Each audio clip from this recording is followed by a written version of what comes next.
그럼 지금부터 2021 세종과학기술인 대회를 시작하겠습니다. 대한민국 과학기술 발전을 위해서 밤낮으로 연구하면서 삶을 헌신해 주신 대한민국 과학기술인 여러분께 진심으로 존경하는 마음 드리면서 축하와 격려 인사 말씀 주시겠습니다. 여러분 다시 한번 장관님을 따뜻한 박수로 맞아주시기 바랍니다. 2021 세종과학기술인 대회를 개최하게 되어 진심으로 기쁘게 생각합니다. 코로나19라는 어려운 상황에서도 세종과학기술인 대회를 준비해 주신 한민구 과학기술 한림원장님을 비롯한 관계자 여러분께도 감사드립니다. 과학기술 유공자들은 우리가 결코 잊어서는 안 되는 자랑스러운 대한민국의 역사로 앞으로도 과학기술정보통신부는 과학기술 유공자를 존중하고 예우하는 사회 분위기가 조성될 수 있도록 더욱 힘쓰겠습니다.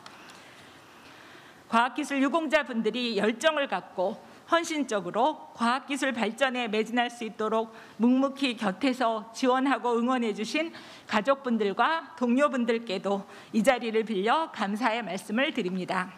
다시 한번 이번 행사에 참여해 주신 모든 분들께 감사드리며 참석해 주신 모든 분들의 건강과 행복을 기원합니다. 감사합니다.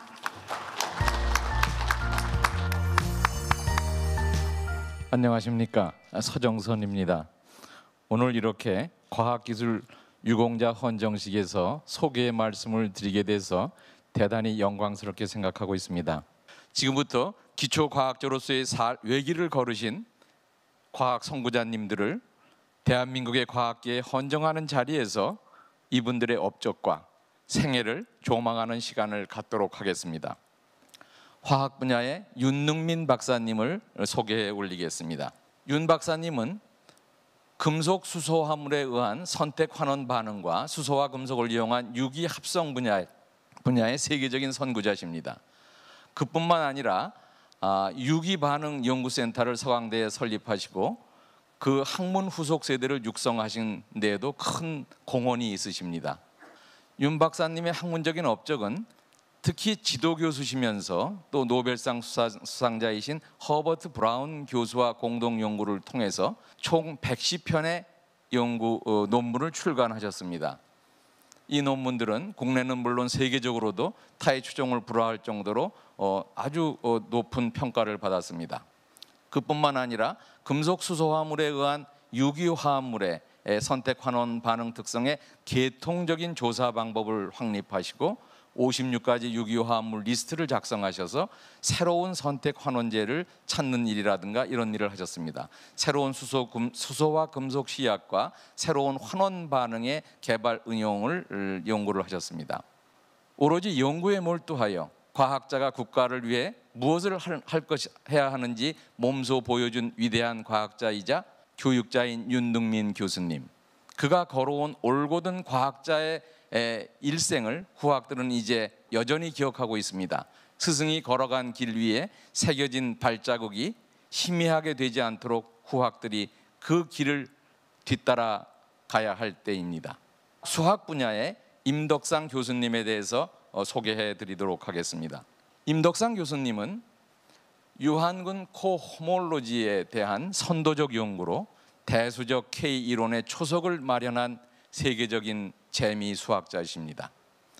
윤 교수님은 아이비리그 첫 한국인 수학 교수시기도 합니다. 윤 교수님의 업적은 1959년에 수학계의 큰 관심사였던 카르단과 아일린버그의 호몰로지 대수에 관한 그 부분을 그 난제를 해결하고 국제 수학계 톱 저널인 Annals of Mathematics에 발표하셔서 모듈의 분류 이론을 만들어서 세계 수학계의 주목을 받으셨습니다. 그리고 1972년에는 대수기하학 변형 이론을 일반화하셔서 후속 논문들을 통하여 발전시켜서 이 분야 세계 최고 수준의 수학적 성과를 국제적으로 인정받으셨습니다. 국내 인적 자원이 전무한 탓에 당시 한국 현대 수학의 연구는 재미 수학자들이 주도하고 있었습니다. 임 교수는 그래서 제일 중요한 것을 인재 양성 부분에 두고 이런 쪽에 도움을 많이 주셨습니다. 그래서 서울대학교에 오셔서 1975년에 5년간 재미 수학자들 초빙 강연 프로그램에 참여를 하셨고 이 프로그램을 통해서 서울대에서 대수기하학을 강의하는 등 현대 수학 발전을 위해서 물심양면으로 도와주셨습니다. 국내 현대 수학을 뿌리내리게 한 재미수학자들, 그 중심에 임덕상 교수가 계십니다. 아이비리그의 첫 한국인 수학과 교수이면서 학과장으로서의 위상을 쌓아간 임덕상 교수님은 대수기하학의 세계적인 연구로 이름을 남겼습니다. 이제는 우리가 그의 이름을 기억해야 할 때입니다. 생명과학 분야의 한문희 박사님을 소개해 올리겠습니다. 한문희 박사님은 한국이 생명공학 분야에서 추격자에서 선도자로 올라설 수 있도록 최전선에서 활약한 한국 생명공학의 대부이십니다. 한문희 박사님은 1974년에 귀국하셔서 응용생화학 연구실장을 하셨습니다. 그때 그에게 처음으로 주어진 과제는 원당을 대체할 이성화당을 만드는 일이었습니다. 10개월 만에 이 부분의 효소 공정을 개발해서 성공시키고 이 분야에 여러 산업체들과 같이 해서 아주 좋은 성적을 내신 것으로 알고 있습니다. 한문희 박사님의 두 번째 연구 성과도 국산화에 관계된 것입니다. 당시 한국은 결핵이 굉장히 만연돼 있었고 그럼에도 불구하고 리팜피신이 굉장히 비싸고 구하기가 어렵기 때문에 이 리팜피신을 국산화하는 것이었습니다. 항결핵 항생제 리팜피신을 개발하는 게 두 번째 임무셨습니다. 한 박사님은 이 리팜피신을 개발하기 위해서 리파마이신 B의 항결핵제 원료 물질을 발효 생산하고 그리고 다시 이것을 화학 전환시켜서 국내 기술진으로 리팜피신의 원료를 생산하는 것을 성공시키셨습니다. 그리고 이것을 기반으로 국내 바이오 벤처 기업의 제1호격인 유환화학을 창업했고 국내 환자들은 결핵 항생제를 국내에서 싼값에 보급받을 수 있게 되었습니다. 한문희 박사의 인생은 도전으로 집약된다. 치밀한 전략으로 문제를 해결해 나가는 주저함이 없었던 그는 늘 하고자 하는 일에 집념을 가지고 승부를 건 삶을 살아오셨다. 그의 끊임없는 노력 덕분에 대한민국 생명공학은 눈부신 발전을 거듭하며 미래를 맞이할 수 있었다. 한국 생명과학의 살아있는 역사는 지금도 한문희 박사님의 후배와 후학들에 의해서 계속 쓰여지고 있습니다. 의학 분야의 전종희 박사님에 대해서 소개해 올리도록 하겠습니다. 전종희 박사님은 한국 감염병 연구의 선구자시며 국내 전염병 방역의 최고 권위자십니다. 그리고 내과 의사로서 한국 감염내과학 분야의 개척자십니다. 그뿐만 아니라 한국 의학 교육의 현대적 기반을 마련한 의학 교육자이시기도 합니다. 그 해방 직후에 서울은 혼란 그 자체였습니다. 행정의 공백과 국내외에서 밀려든 많은 사람들에 의해서 환경이 매우 열악했습니다. 급작스러운 인구의 대이동으로 생태학적인 균형이 무너지고 이것은 곧 전염병의 창궐로 이어졌습니다. 제대로 된 보건정책도 인력도 시설도 없었습니다. 전 교수님은 서울대학교 의과대학에 새로 개설된 전염병 내과의 초대 과장으로 부임하고 그에게 주어진 것은 강사 1명과 조수 1명으로 감염병의 정면으로 맞서게 됐습니다. 감염병이 유행하는 현장에는 항상 전 교수님이 계셨습니다. 전 교수님은 감염병을 학문으로만 연구한 것이 아니라 방역과 치료는 물론 그 원인을 밝히기 위해서 적극적으로 움직이셨습니다. 그 결과 그는 한국 사회가 감염병이 돌 때에는 항상 소환되는 자타공인 감염병 최고 권위자가 될 수 있었습니다. 의학 연구를 할 때에도 새로운 분야를 개척하겠다는 야심보다 우리의 현실을 파악하는 데 더 주력해야 한다고 강조했던 우리 모두의 의사였습니다. 60여 년이라는 긴 시간을 의학에 헌신한 그의 발자취가 대한민국 과학기술 유공자라는 이름 아래 깊숙이 새겨진 이때 우리는 전 교수님이 사람값을 높이기 위해 노력했던 그의 빛나는 시간을 기억해야 하겠습니다. 감사합니다. 이렇게 헌정 유공자 헌정 기념식에 말씀드릴 수 있게 되어서 영광입니다. 국제표 전 중앙관상대 대장님은 우리나라의 기상 분야에 초석을 놓으셨습니다.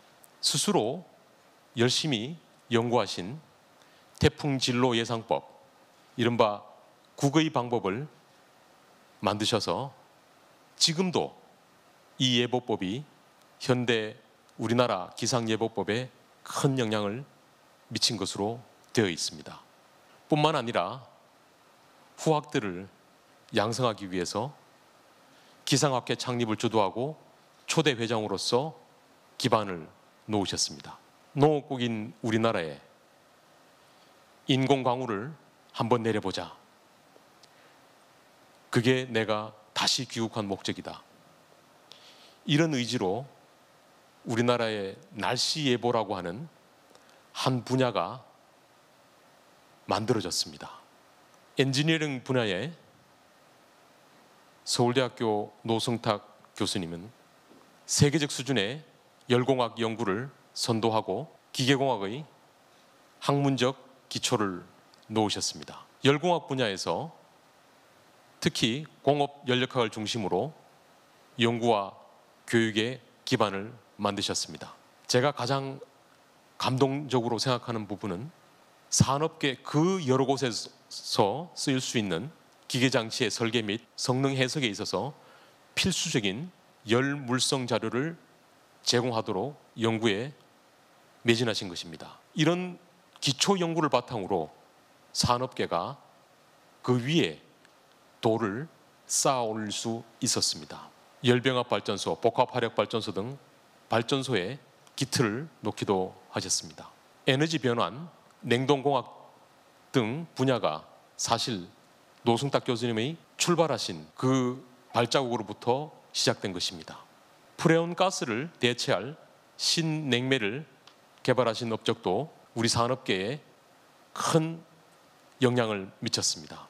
주어진 조건이 충분히 만족스럽지 않더라도 그 조건 하에서 최적의 방법을 찾는 것이 엔지니어다라고 하는 신념을 후학들에게 끊임없이 불어넣어 주셨습니다. 고 안병성 대표님, 한국의 현대 IT에 초석을 놓으셨습니다. TDX, DRAM, CDMA, 우리가 오늘 10위권의 경제 대국으로 올라서는데 가장 중요한 기여를 한 기둥들입니다. 특히 전전자 교환식은 이후 CDMA 기술 개발의 원천 기술이 되었습니다. TDX 기술은 전 세계적으로도 통신 기술에 기반이 없던 국가가 만들어낸 전설적인 업적으로 알려져 있습니다. 안병성 대표님을 잘 나타내주는 단어는 장인정신이 아닐까 생각을 합니다. 김명자 한국과학기술단체 총연합회 명예회장님, 모르는 분이 없을 정도로 많은 분야에서 리더십의 전형을 보여주셨습니다. 특히 과학 분야와 사회가 함께 조응하면서 발전해 나갈 수 있도록 정책을 이끈 리더의 역할을 해주셨습니다. 최근까지 한국과총의 회장님으로서 과학기술 혁신의 모든 분야를 아우르는 그런 토론의 장을 만들어 오셨습니다. 뿐만 아니라 국제금융기구인 아시아인프라투자은행 국제자문위원을 포함하여 한국의 발전 경험을 개발도상국과 나누는 그런 국제적인 리더십의 모습도 보여주셨습니다. 특히 21세기 환경정책이 어떻게 나가야 되는지에 관한 프레임을 잡으셨다고 말씀드릴 수가 있겠습니다. 여성 과학자, 엔지니어들에게 나아갈 길을 보여주실 뿐만 아니라 그들이 안심하고 도전해 나갈 수 있는 기반을 만드는 데 최선을 다하셨습니다. 과학자를 넘어서서 오케스트라의 지휘자가 아니실까 그런 생각을 가끔 해봅니다. 고 김용관 한과학지식보급회 전무이사님, 일제시대 과학조선 건설을 민족과제로 제시하고 과학운동을 펼쳐오신 선구자십니다. 일제시대를 다시 되돌아보면 한 개의 시험관은 전 세계를 뒤집는다. 다 같이 손을 잡고 과학조선을 위해 분기하자. 이 간단한 문장, 이게 일제시대에 그 험악했던 한국 사회의 하나의 등불이 아니었을까 생각을 합니다. 발명학계를 세워서 모든 국민의 과학의식을 진작하기 위하여 노력하셨습니다. 그 노력의 일환으로 과학조선이라고 하는 잡지를 창간하셔서 30호 이상 발행을 하셨습니다. 암울한 시대 한국 과학기술에 나아갈 길을 밝힌 선구자의 길을 보여주셨습니다. 과학조선의 건설, 이제 과학한국의 건설로 이어져야 합니다. 제가 모두의 오늘의 한국이 있기까지, 이렇게 자랑스러운 선진국 대한민국이 있기까지 저절로 되었을 리가 없다. 그 많은 태풍 같은 유공자들, 천둥 같고 번개 같던 그분들의 업적이 있었기에 오늘이 있었다고 생각을 합니다. 이제 새로운 천둥과 번개가 후학들의 임무가 아닐까 생각을 합니다. 그런 다짐을 하면서 제 말씀을 마치겠습니다. 감사합니다.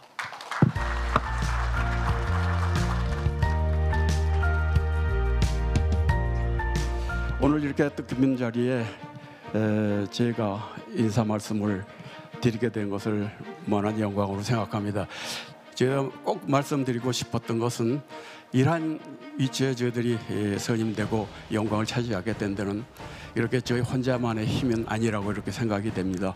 항상 저희와 같이 뜻을 같이 하고 또 연구개발에 동참했던 우리 동료 연구원들, 또 과학기술자들, 또 그리고 옆에서 항상 저희들을 격려해 주시고 도움을 주셨던 여러분들의 공이 있지 않을까 이렇게 생각이 됩니다.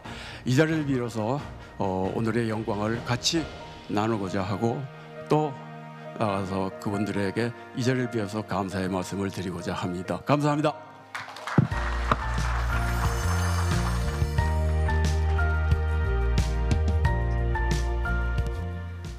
참 감격스럽습니다. 많은 상을 받는 가운데도 오늘 이 자리는 특별히 의미가 크다는 느낌입니다. 오늘 제가 손녀 둘을 데리고 왔습니다. 과학기술이 얼마나 중요한가. 제가 과총 회장하면서 연차대회 제목을 어느 날 갑자기 떠오른 게 대한민국 미래 과학기술에 달렸다, 이렇게 잡았습니다. 이제 정말 그런 때라고 생각을 합니다. 우리 과학기술계가 지금까지 했던 것처럼, 그러나 그것보다 더 업그레이드 시켜서 국가 발전에 기여할 수 있기를 바랍니다. 감사합니다. 이렇게 여러분과 함께 긴 시간 2021 세종과학기술인 대회 진행을 했습니다. 다시 한번 자리해 주신 모든 분들께 진심으로 감사 인사드리겠고요. 내년에는 더 많은 분들 보시고 여러분들의 공적을 기리는 자리 기대하도록 하겠습니다. 이상으로 2021 세종과학기술인 대회 모두 마무리 짓겠습니다. 여러분을 응원합니다. 아나운서 문소리였습니다. 고맙습니다.